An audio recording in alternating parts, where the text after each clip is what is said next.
Doctor Mohammad ইউনূসের জন্য যে শুধু বিপদ তা না, ডক্টর মোহাম্মদ ইউনূসের সামনে মহাবিপদ। বাংলাদেশ এখন পুরোপুরিভাবে একটি বিশৃঙ্খল অবস্থার মধ্যে রয়েছে বলেও উল্লেখ করেন ট্রাম্প। শেখ হাসিনাকে কেন্দ্র করে আমেরিকা এবং দিল্লি যে বিরাট একটা মাস্টার প্ল্যান প্রণয়ন করেছে এবং মিস্টার ডোনাল্ড ট্রাম্প এখনো ক্ষমতায় আসেননি, প্রেসিডেন্ট হিসেবে শপথ গ্রহণ করেননি, তার আগেই এই খেলাটা শুরু হলো, যেটি বর্তমান ইউনূস সরকারের জন্য রীতিমতো বিপজ্জনক। অবশ্যই বুঝবে, বাংলাদেশ ছাত্রলীগ সবাই হলে কত ধরে কত চান সেটা তো অবশ্যই দেখবে, এবং আমরা আন্দোলন যাবে, আন্দোলন আসবে বলেছি, আন্দোলন আসবে এবং সেটি বাংলাদেশের মানুষ অবশ্যই দেখতে পাবে। ভবিষ্যৎ খুবই ভালো, আমি যা দেখতেছি, যাতে সংবিধান অনুযায়ী এখনো উনি দেশের প্রধানমন্ত্রী। আমার বিশ্বাস যত সংবিধান অনুযায়ী উনি দেশের প্রধানমন্ত্রী এবং সংবিধান পরিবর্তন হয় নাই, তাহলে উনি দেশে ফিরে আসবে, আসলেই দেশের ভবিষ্যৎ আবার পুনরায়। প্রিয় দর্শক, এই মাত্র পাওয়া খুবই গুরুত্বপূর্ণ ভিডিওতে আপনাকে স্বাগতম। দর্শক, আপনারা ভিডিওর থাম্বনেল দেখেই বুঝতে পেরেছেন আজকের ভিডিওটি কতটা গুরুত্বপূর্ণ হতে চলেছে। দর্শক, আজকের ভিডিওতে অনেক চাঞ্চল্যকর সব গোপন তথ্য ফাঁস করা হবে, তাই না টেনে সম্পূর্ণ ভিডিওটি দেখতে থাকুন এবং এইরকম আরো নিউজ পেতে চ্যানেলটি সাবস্ক্রাইব করে আমাদের সাথেই থাকুন। তো চলুন দর্শক, কথা না বাড়িয়ে আমরা মূল ভিডিওতে যাই।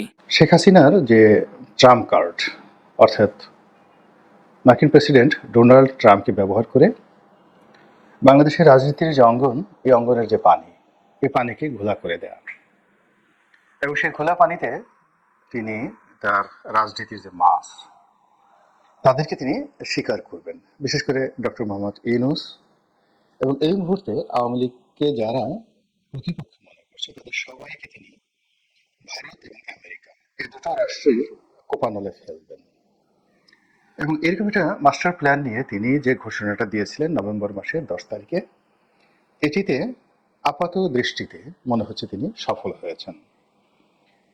এই যে নূর হোসেন দিবসকে কেন্দ্র করে সাবেক প্রধানমন্ত্রী শেখ হাসিনার যেটা কল রেকর্ড, এটি নিয়ে মূলত বাংলাদেশে ভীষণ রকম তোলপাড় শুরু হয়েছে।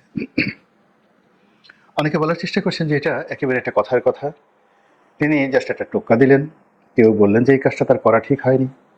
আবার এখন অনেকে বলার চেষ্টা করছেন যে পুরো একেবারে ফ্লপ করেছে এবং তিনি যে চাল চেলেছেন সেটা সফল হয়নি, তার ডাকে একটা লোক সাড়া দেয়নি, কোনো লোক আসেনি, হাতে গোনা কয়েকজন লোক এসেছে।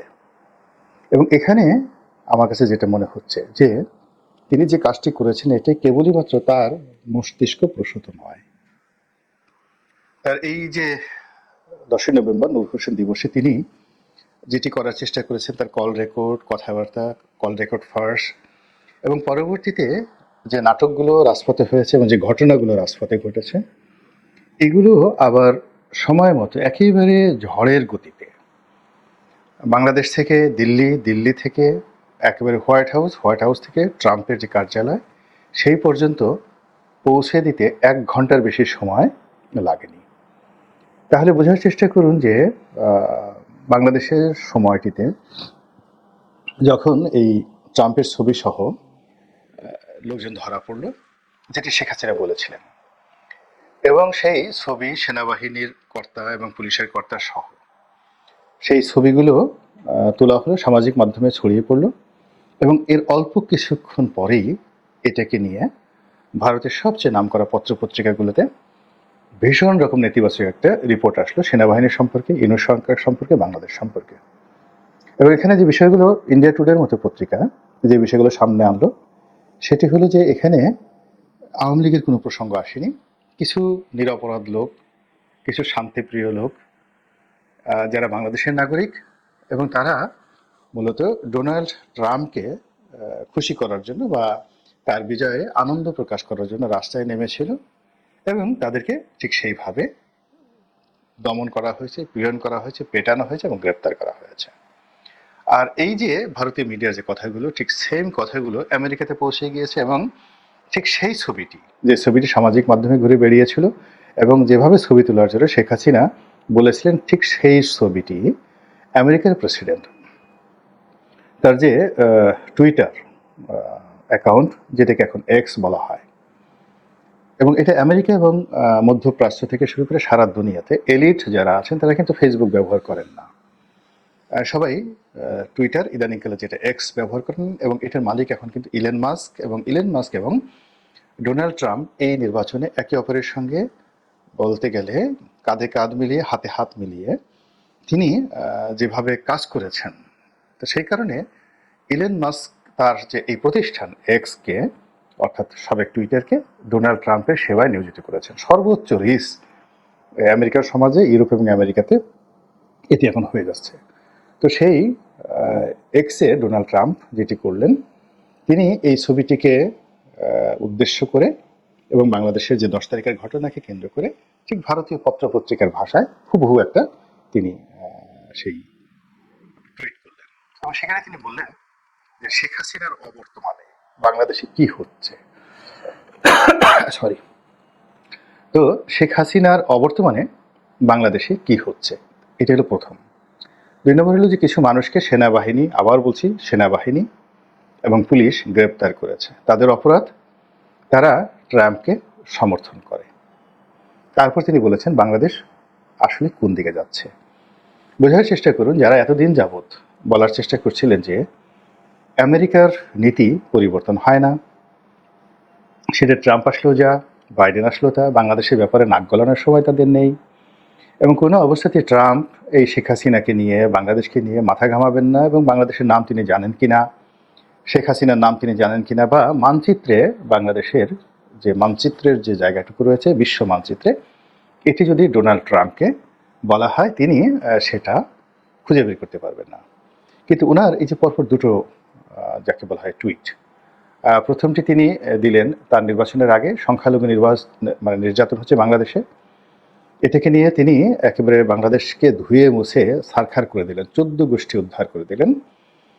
দ্বিতীয় যে ঘটনাটি তিনি ঘটালেন, এটি হলো একেবারে শেখ হাসিনার নাম মেনশন করে, যে in absent of Sheikh Hasina, Sheikh হাসিনার অবর্তমানে। ইট মিনস যে শেখ হাসিনার যে ক্ষমতা, মানে সাবেক প্রধানমন্ত্রী নয়, প্রধানমন্ত্রী হিসেবে তাকে এই দেশ থেকে এক্সাইল করে দেওয়া হয়েছে, এবং তিনি এই যে বাংলাদেশে নেই, তার এই অবর্তমানে দেশ কিভাবে চলছে, এখানে তার এই বক্তব্যের ভিন্নতর ব্যাখ্যার কোনো রকম সুযোগ নেই। অর্থাৎ ভারত যেটি বলেছে যে ভারত শেখ হাসিনাকে সাবেক প্রধানমন্ত্রী মনে করে, এটি কৌশলগত কারণে, কূটনৈতিক কারণে ভারত বলেছে। কিন্তু ডোনাল্ড ট্রাম্পের এই বক্তব্যটা যদি বিশ্লেষণ করেন, তাহলে তিনি বলতে পারতেন যে শেখ হাসিনার লোকজনের উপর কেন নির্যাতন করা হচ্ছে। ঢালাও গায়েবী মামলায় সরকার বিব্রত, বললেন আসিফ নজরুল।